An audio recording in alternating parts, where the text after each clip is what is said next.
We're here at Cross Timbers Middle School where the sun is shining and so is our next star of GCISD. Come on inside and let's go meet them. Ow! I'm not sure if y'all know this, but this is Mr. Green's first year at Cross Timbers Middle School. Did y'all know that? Okay, so y'all are very smart. But he has done such an amazing job that he is our next star of GCISD. Mr. Green has been the absolute best addition to Cross Timbers Middle School. Even though it's his first year of teaching, all of the kids love him. Not only does he make history and world culture fun for them, but he also teaches them many other leadership and soft skills. He pushes the kids in a positive way to excel academically and personally.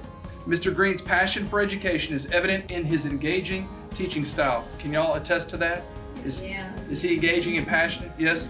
His dedication goes beyond the curriculum, instilling valuable life skills in his students and also fostering family involvement. He has had an impact on both academic achievement and character development. Overall, he makes kids love going to school. Do y'all love coming to Cross Timbers? Yeah. Because of Mr. Green, right? Yeah. Give him her hand. Let's go.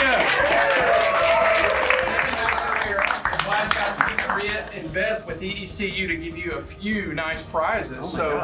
Hey, it's really hard when you move from a district you've been in for a long time someplace else. You're not ever sure what the welcome is going to be, but GCISD, you guys have made me family from day one, and I truly appreciate that. Thank you for letting me come and teach the way I want to teach these wonderful kids and have them learn the way that they want to learn. I really appreciate that. Thank you guys so much. Hi, I'm Marcus Green. I'm a 6th grade Aspire Language Arts and World Cultures teacher here at Cross Timbers Middle School, and I'm a star of GCISD.